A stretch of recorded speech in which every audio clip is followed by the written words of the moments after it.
Olá, tudo bem? Nesse Conversa de Violonistas vamos fazer uma pequena interrupção no processo de comentários a respeito dos estudos do Opus 35 do Fernando Sor para comentar uma obra que eu acho que tem uma importância capital no repertório do violão e tem muito a nos dizer atualmente. Acho uma peça que não ficou datada no repertório do violão, não que Sor tenha sido datado, muito pelo contrário, a gente tem uma admiração cada vez maior pela obra dele. Mas acho que é o momento da gente interromper um pouco para atender uma certa variedade de demanda no canal. Já teve usuário pedindo para falar a respeito dessa peça. É uma peça muito acessível do ponto de vista técnico-mecânico, mas uma das obras mais complexas e difíceis de serem atingidas do ponto de vista musical e interpretativo.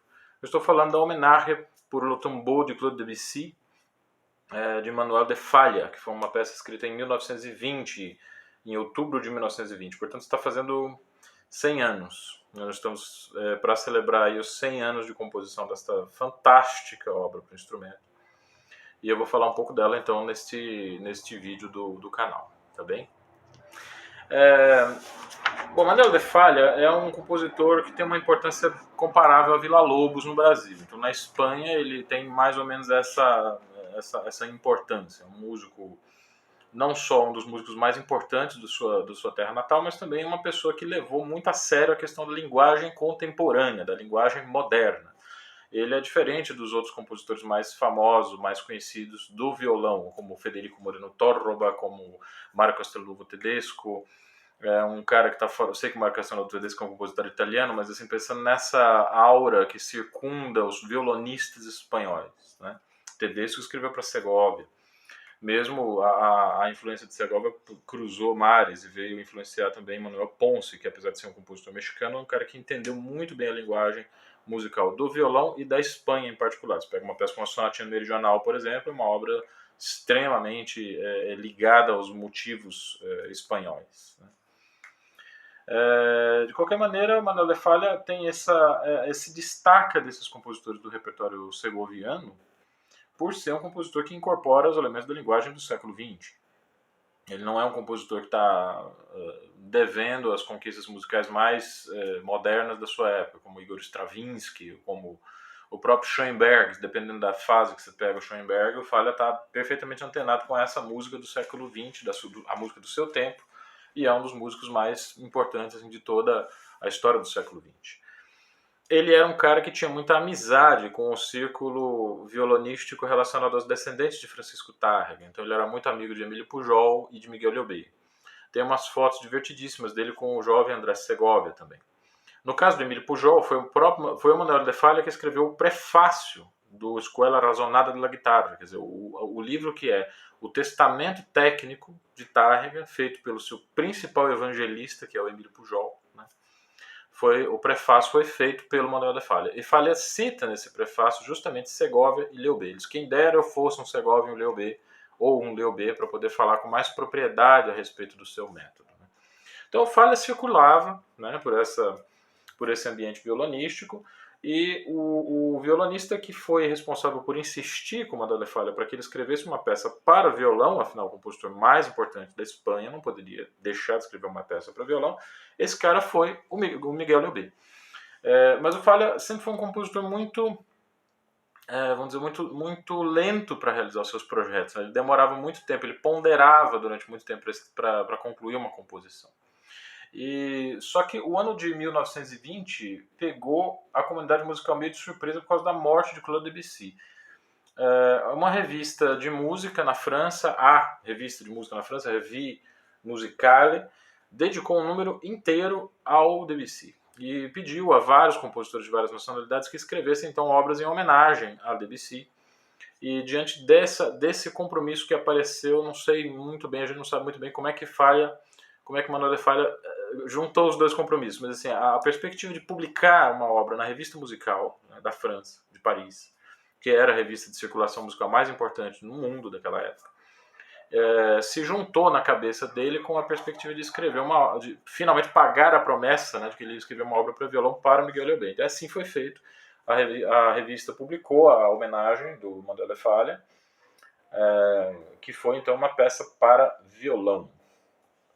Manuel de Falla publicou depois, mais tarde, essa peça em uma versão para piano. Vocês vejam aqui que provavelmente visando um alcance, né, de um pouco mais amplo entre a comunidade musical, ele fez uma transcrição dessa peça para piano. E tem uma obra orquestral, uma obra para orquestra sinfônica chamada Homenagens, na qual esta peça, Homenagem para o Tambor de Claude Debussy, figura como o segundo movimento. Né? É uma peça com uma orquestração super complexa, com harpas, todos os naipes de metais, de madeiras. Tudo. Vale muito a pena os violonistas que queiram se embrenhar na interpretação dessa música conhecer tanto a orquestração quanto a versão de piano. Tenho certeza que muitos preconceitos e muitas incorreções técnicas das interpretações referenciais da homenagem de Manuel de Falla vão se desfazer quando vocês ouvirem essa peça tocada em um outro meio instrumental que não o violão. Alguns desses vícios de hábitos que são criados por causa de alguns problemas técnicos específicos aqui,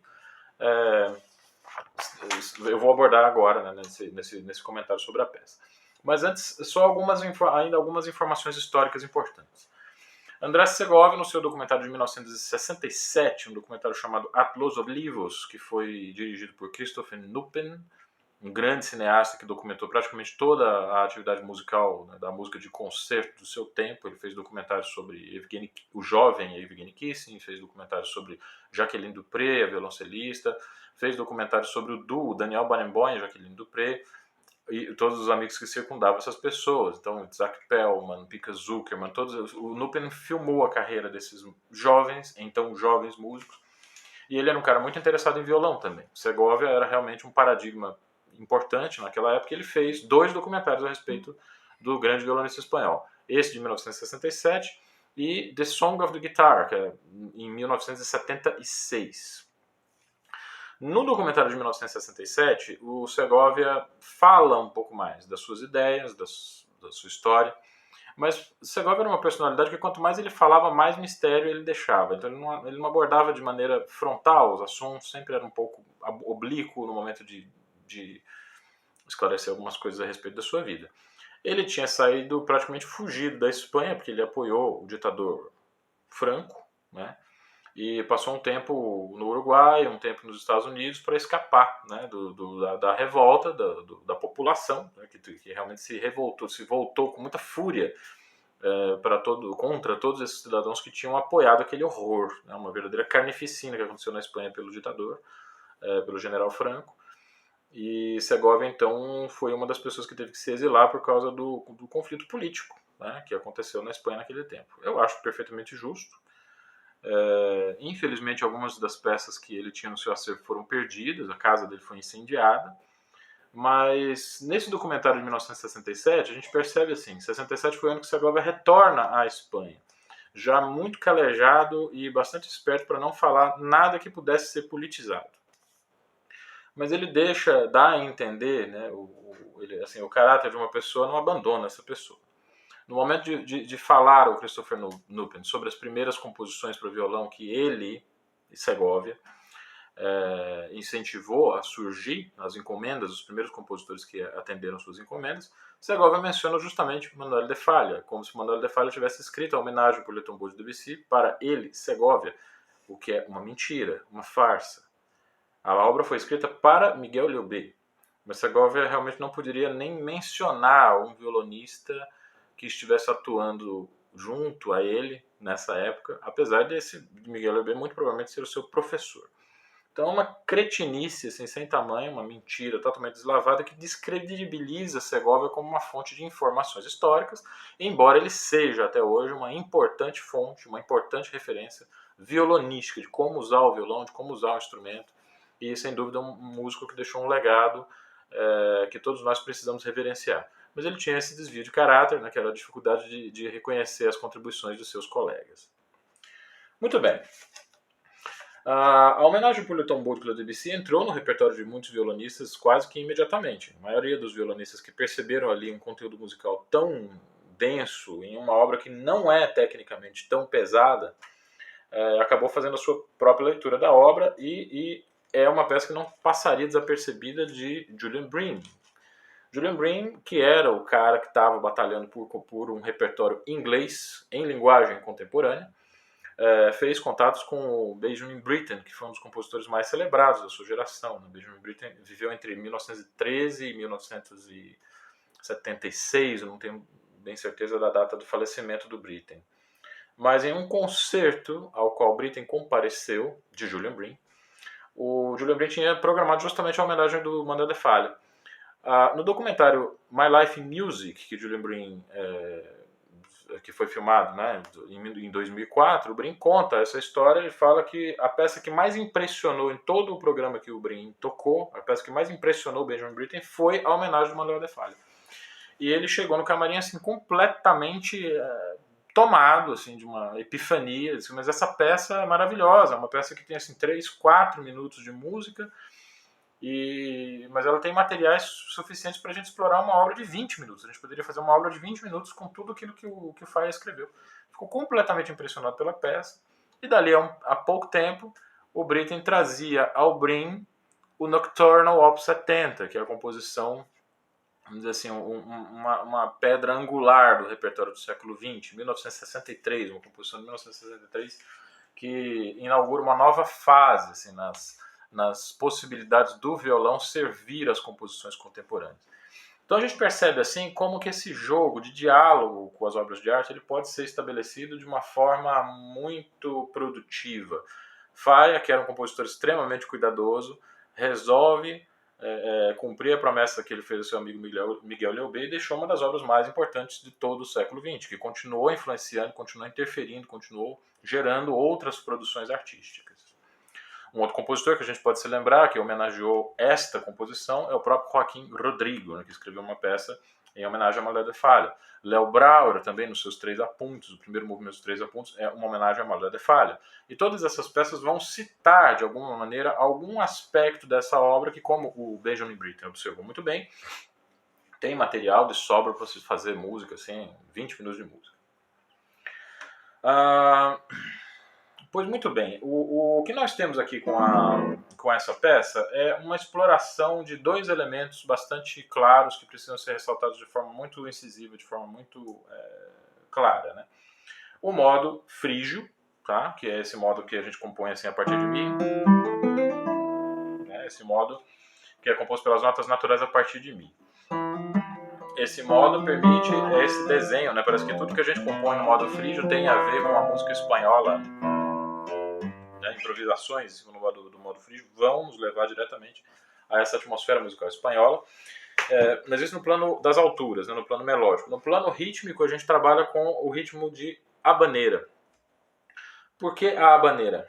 Porque é o ritmo que o próprio Debussy usou para fazer a sua própria homenagem à música espanhola. Então vocês procurem uma peça chamada Estampes, do Claude Debussy. Um desses movimentos, se não me engano, o segundo movimento, chamado Soirée em Granada, quer dizer, uma noite em Granada, a gente vai escutar uma peça muito lírica, uma melodia muito interessante, que de repente é entrecortada por um elemento invasivo, que é este aqui.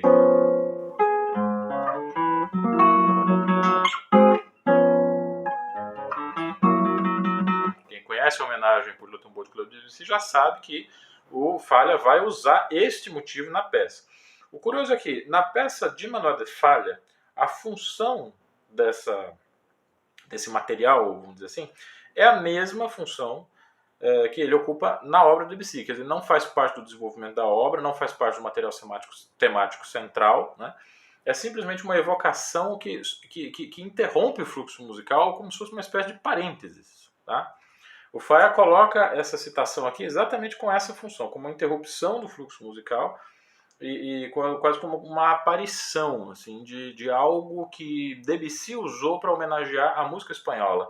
É como se Manuel de Falla estivesse simplesmente retribuindo o gesto ao nobre músico francês. Ele retribui o gesto da homenagem usando esse material para homenagear agora Debussy, agora Claude Debussy. Então, o que o Manuel de Falla faz é utilizar esse motivo principal da habaneira e usar para definir a peça inteira. O motivo da habaneira todo mundo conhece. Pam, todam, pam, pi, pam, pam, pam. É um motivo que, como a maioria dos ritmos de música popular, né, de uma música muito enraizada na tradição oral, na cultura local, ele precisa ser ouvido para que a gente entenda como tem que ser. Na edição que foi para a revista musical, que é a edição que eu trabalho, a primeira edição, a edição original da obra, O manual da falha marca um asterisco e ele faz questão de dizer assim, os sinais que eu marquei aqui com um X tem que ser tocados ligeiramente mais acentuados, ligeiramente nuançados. É difícil traduzir isso. Você tem que colocar alguma nuance naquele momento e tocado ligeiramente ritenuto. Né? Quer dizer, você tem que segurar um pouquinho esse tempo, acentuar um pouquinho. Não é simplesmente pá, pá, pá, pá, pá. Não é simplesmente tocar staccato. Também não é tocar mais forte, mas é tentar dar um destaque pela agógica. É muito difícil fazer isso, é muito difícil compreender exatamente o que está em jogo aqui. A solução que a gente acaba dando é segurar um pouco essas cocheias, fazê-las um pouquinho mais pesadas, mais lentas, para que a gente consiga oferecer uma interpretação musical que mostre para o ouvinte que ali tem algo especial, porque foi isso que o Falha escreveu na partitura, inclusive textualmente. Então nós temos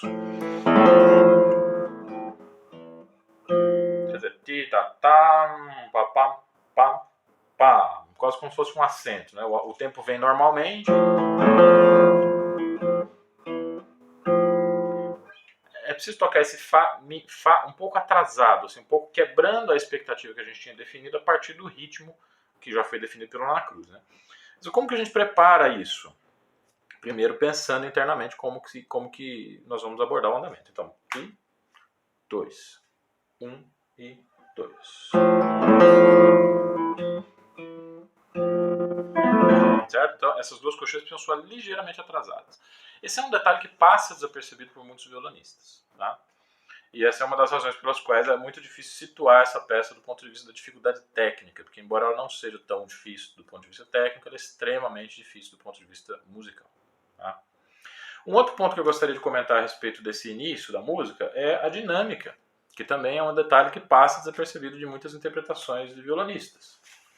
Nós temos aqui marcado piano, né, o primeiro, vamos dizer assim, o primeiro anacruse da obra, daí um forte na parte forte do tempo, na cabeça do primeiro compasso, decrescendo para o piano de novo. Ou seja, isto aqui tem que ser a gente tem que escolher uma intensidade de piano, né? Eu estou falando pianíssimo, mas é piano, na verdade. Não precisa ser tão suave. O fato é que daqui tem o ligado, agora esse acorde, Falha escreve forte.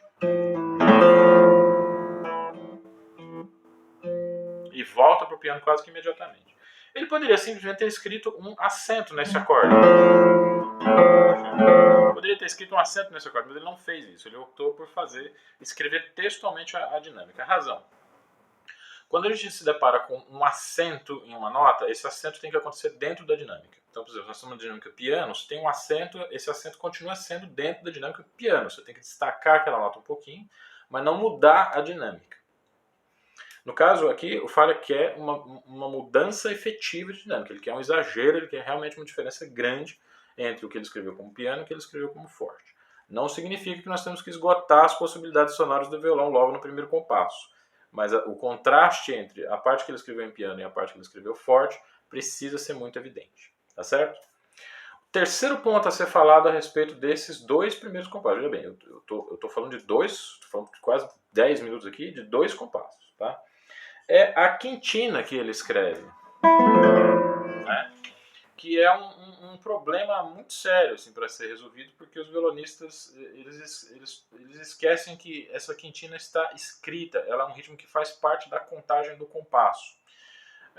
Muitos violonistas optam por tocar isso como se fosse uma apogiatura, ou uma mera indicação de um arpejo, assim, sem um ritmo, sem um tempo medido, sem um tempo determinado.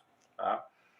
Não é essa edição que eu tenho aqui, mas outras edições marcam um pequeno acento no início dessa quintina, que é justamente o mizinho solto, como se o Falha quisesse destacar esse mi. Na edição original, vocês percebam aqui que não tem esse acento. O que está escrito aqui é simplesmente as notas da quintina, mi, si, lá, fá, lá, mi, forte no início e um decrescendo. Acaba sendo meio um efeito de acento, porque é claro que o mizinho vai se projetar um pouco mais. Mas se tratando de uma corda solta, exatamente a corda mais estridente do violão, eu prefiro considerar que essa nota, a gente não precisa fazer esforço para acentuar essa nota, ela vai se destacar quase que naturalmente. O que é importante é que a gente mantenha um ritmo muito bem medido e que faça o decrescendo que está indicado na partitura, porque de novo Falha marca do forte ao piano. Então ele está nos dois primeiros compassos definindo quase que todo o cenário que vai acontecer a dinâmica. Nós não temos praticamente um fortíssimo na partitura, tá? Nós temos um pianíssimo que aparece ali, eu vou dizer depois onde a gente discute esse pianíssimo, mas a gente quase não tem um fortíssimo, ou seja, seria de se deduzir que logo no primeiro compasso a gente teria que atingir a dinâmica mais forte possível dessa peça, tá? Não é bem por aí, a gente vai discutir um pouco por quê, porque é uma questão formal, né? Você não vai jogar toda a sonoridade que você é capaz logo no início da peça, porque senão ela não tem desenvolvimento. Mas o contraste precisa ser efetivo, precisa ser grande. Como fazer essa quintina? Alguns violonistas fazem só com anular, tá? Que eu não acho que é uma ideia muito boa, porque anular é um dedo descontrolado. Outros violonistas preferem fazer com indicador. Um pouco mais fácil controlar o decrescendo pelo indicador. É muito difícil fazer essa figurinha decrescendo, porque as cordas vão ficando mais sonoras. O mizinho é mais estridente, mas o misão é mais sonoro. Então é muito comum acontecer. Muitos violonistas fazem o contrário do que o Falla escreveu, porque é mais natural do instrumento. Gente, é uma má notícia. O que é mais natural do instrumento nem sempre é o desejado pelo compositor. Então a gente precisa estudar muito para fazer com que essa quintina soe realmente decrescendo. A minha dica é: posicione o polegar na sexta corda, tá? E faça o glissando, né, vamos dizer, faça esse arpejo assim com o indicador, com o polegar já apoiado.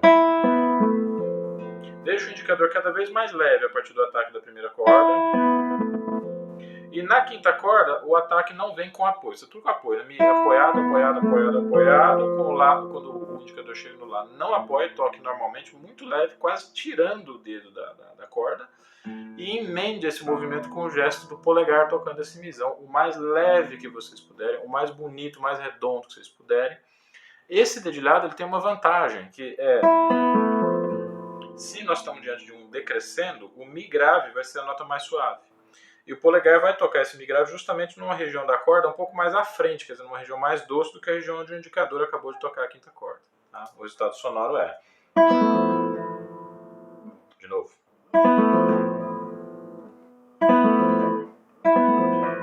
É preciso deixar isso muito claro do ponto de vista rítmico. Então marquem, estudem com o metrônomo, uma colcheia.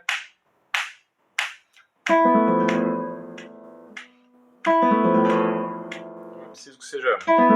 Eu até entendo assim, a dificuldade de fazer a coisa extremamente medida, ritmicamente, como se o violonista encarnasse ali um percussionista e fizesse essa quintina bem quadrada, tá, tá, tá, tá, tá, tá. Agora, o que eu não posso admitir é isto. Ou... Tá? Isso aí realmente é uma coisa que me irrita muito quando eu escuto os violonistas tocarem assim. E, infelizmente, é o que a maioria deles acaba fazendo. Tá? Pois muito bem. A peça, eu não vou fazer um comentário muito detalhado assim pelo restante dela, porque é uma peça que tem uma unidade formal muito interessante. Esses elementos vão se repetir ao longo da obra. Eu vou me ater um pouco ali ao compasso número 43. Aliás, desculpa, o compasso número... compasso número 30 e... O compasso número 40, vai, que a gente tem essa passagem aqui em sextinas.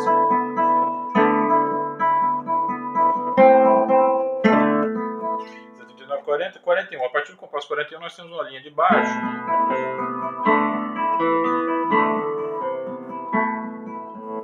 Essa passagem ela foi alvo de uma revisão do próprio Miguel Leobé, porque essa peça foi editada depois com alguns conselhos, algumas intervenções ali do Miguel Leobé, que a gente deduz que ele trabalhou isso com o próprio Manuel de Falla. Mas essa partitura da revista musical, a primeira edição, ela é muito mais seca. Ela só tem as notas e a indicação de crescendo e decrescendo. Tá? Nós não temos um dedilhado aqui onde o Falla tenha dito claramente como ele quer que toque essas notas. Tá? O que o Miguel Leobé faz no compasso 42, na passagem do compasso, na passagem do compasso 41 para o compasso 42, este Mi, o Miguel Leobé escreve um glissando para o Lá, né, que já desde o compasso 38 estava sendo tocado na terceira corda mesmo que ele tem que ser tocado.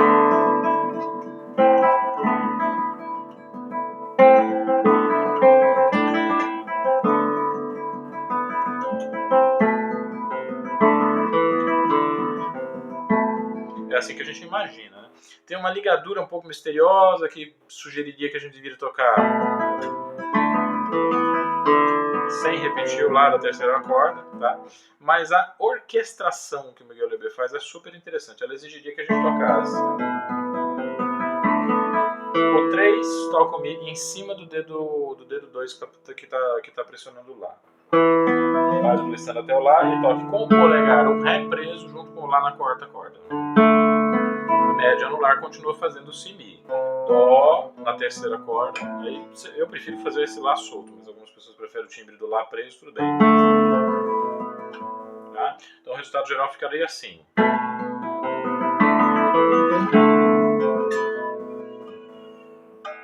Eu acho esse dedilhado assim, de uma mágica impressionante. Eu acho que ele é uma das... Se a gente dá uma olhada na obra do Miguel Leubé, e a gente entende bem assim, como que ele conseguiu herdar de Tárrega essa capacidade de encontrar truques internos do violão para fazer com que os elementos do instrumento sejam ressaltados com o máximo de surpresa, o máximo de inteligência, o máximo de...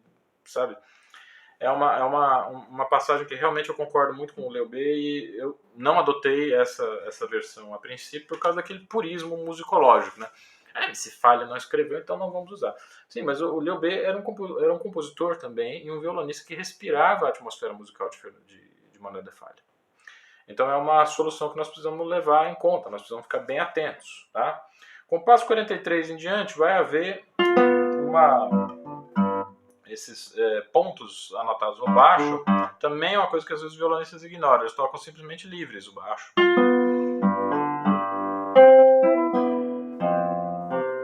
Tolice, está escrito ligeiro, staccato. Então,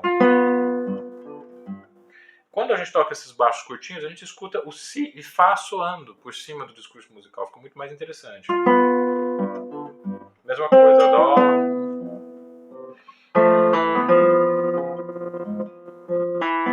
Sempre staccato baixo.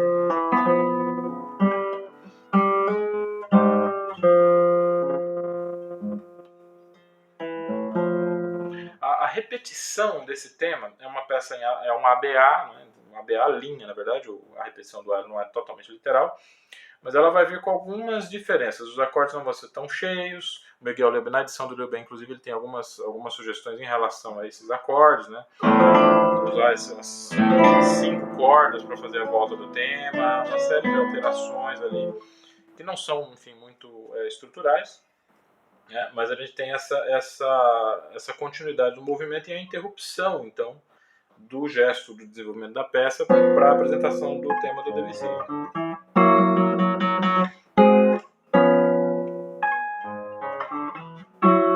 O Miguel Leubé pede para que a gente toque em harmônico, o harmônico oitavado.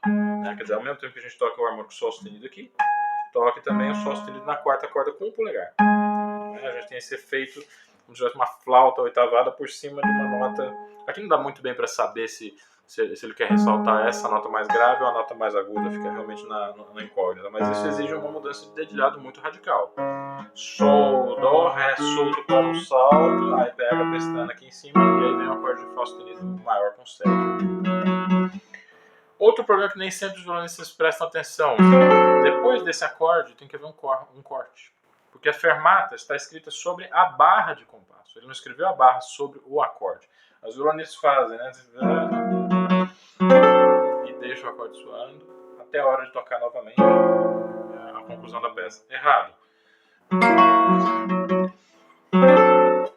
Tensão, silêncio, expectativa.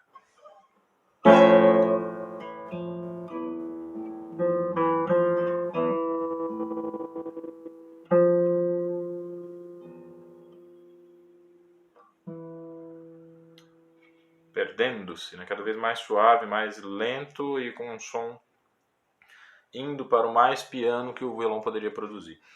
Bem nessa ideia de decrescendo total ao silêncio que o Nocturnal do Benjamin Britten encerra. Você percebe como que o Britten realmente tinha na cabeça algumas soluções que o Falla adotou, algumas ideias assim, gerais da mensagem desta peça. Tá? A homenagem do Manuel de Falla é uma peça que eu situaria, assim, do ponto de vista da dificuldade técnica, né, eu situaria em algum lugar entre o prelúdio número 3 e o prelúdio número 5 de Villa-Lobos. Tá? Então os estudantes que já tocam já estão fazendo 5 prelúdios do nosso mestre, do Villa-Lobos, nosso maior compositor brasileiro. Se fizeram aí 2 ou 3 prelúdios do Villa-Lobos, já tem condições técnicas e mecânicas de abordar a homenagem por Le Tombeau de Claude Debussy. Ela é uma peça provavelmente mais fácil do que o prelúdio número 2, talvez tão difícil quanto o prelúdio número 1, mas acredito um pouco mais difícil de ser tocada quanto o prelúdio número 3. E se não fosse a seção B, ela seria mais difícil de tocar do que o prelúdio número 4. O número 5, o prelúdio número 5, eu acredito que está meio que pau a pau, assim, apesar do prelúdio número 5 tratar de muitas mudanças de posição, ele trabalha toda a extensão do braço do violão até a 12ª casa, né? Apesar disso, eu considero essa peça, do ponto de vista técnico, mecânico, com uma dificuldade equiparada ali ao prelúdio número 5. É uma obra perfeitamente possível de ser tocada por um violonista que tenha seu conservatório feito.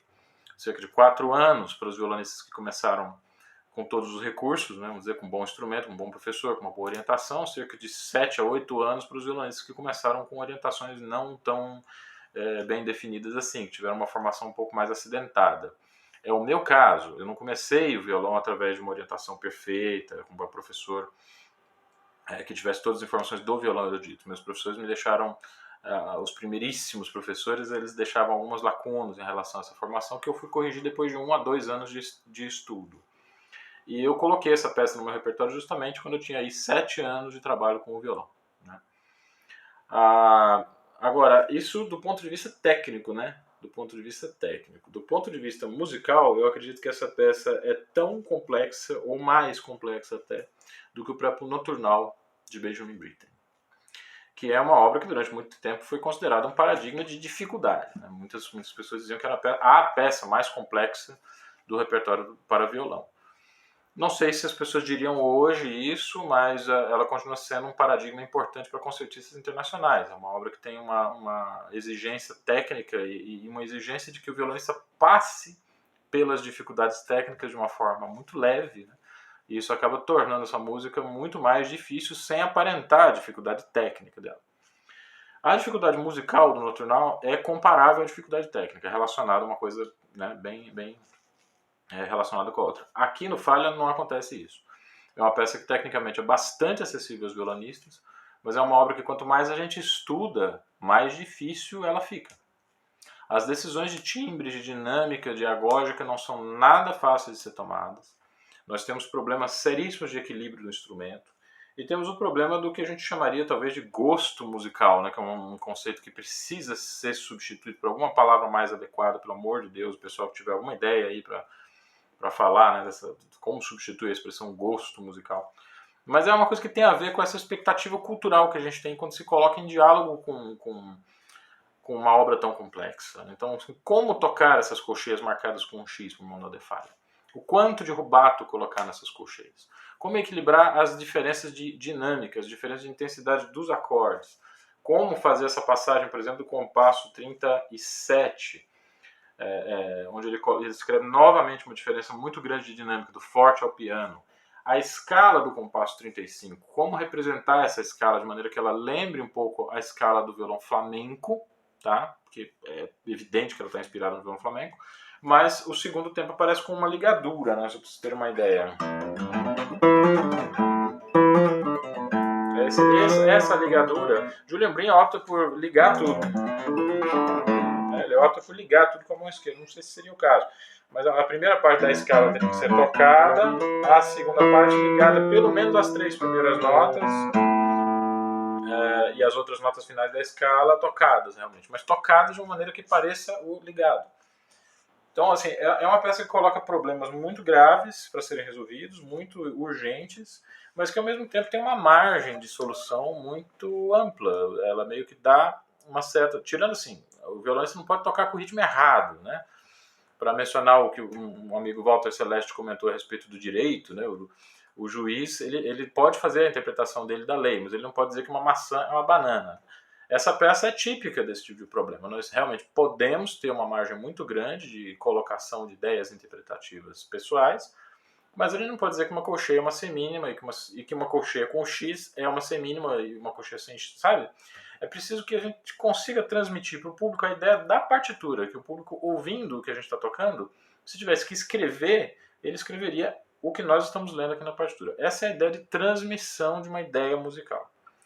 É impossível que um violonista fique restrito, né? Fique na sua personalidade, assim, para quando ele adote uma interpretação mais fiel à partitura, porque nós não podemos fugir de nós mesmos, e mesmo que a gente se atenha rigorosamente a tudo que está escrito aqui, é impossível que nós escapemos, né,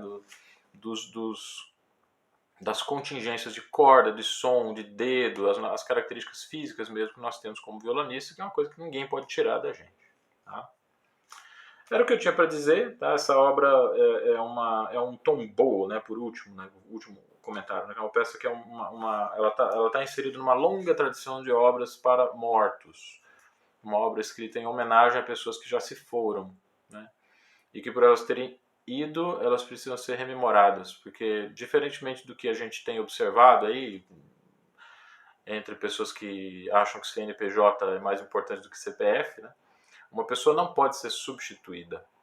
E a ocasião do falecimento de uma pessoa, como foi o caso de grandes artistas que nos deixaram recentemente, como Naomi Munakata, como Aldir Blanc, a ideia de que a gente até cobrar das autoridades que se manifestem a respeito do passamento dessas pessoas, é que a gente tenha a oportunidade de rememorar a obra delas, rememorar aquilo que elas deixaram conosco, e aquilo que pode nos inspirar, nos amparar e nos reconstruir diante de tanta coisa que nos decompõe, que nós vivemos na vida. Né?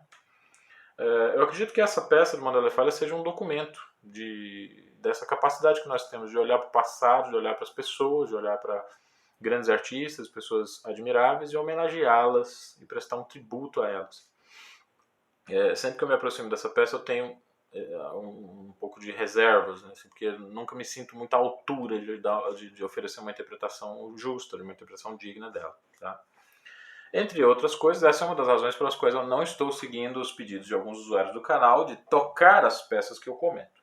O YouTube está coalhado de interpretações magnânimas dessa obra. Eu vou recomendar justamente a interpretação de Julian Bream no documentário My Life in Music. Se vocês escreverem no YouTube assim, Julian Bream, My Life in Music, Falha, vocês vão encontrar ali o grande mestre do violão inglês, fazendo uma interpretação muito pessoal e muito pungente dessa obra. Algumas coisas totalmente diferentes do que eu apontei aqui, né?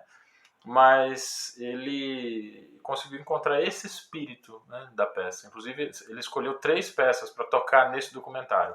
A homenagem do Mandela Falha, o estudo Opus 22, número 22 do Opus 35, justamente, do Fernando Soar, e a parte final do Nocturnal, do Benjamin Britten. Então, é toda uma atmosfera, né, uma atmosfera de reverências, de homenagens e de introspecção, que eu acredito que gravitam em torno dessa obra, e esse é um aspecto dela que a gente tem que tentar resguardar, tá bem? Pessoal, muito obrigado então pela audiência de vocês, nós estamos passando já de 1.600 inscritos no canal, fico muito feliz com essa aceitação toda do meu trabalho, e dizer a vocês que na terça-feira que vem nós teremos uma live no canal com o professor, violonista, concertista, um dos mais importantes violonistas da atualidade, o grande Edelton Gloeden. Estejam conosco na terça-feira fazendo questionamentos, fazendo perguntas, participando, que com certeza vai ser uma live bastante interessante, bastante especial. Um abraço para vocês e até o próximo Conversa de Violonista.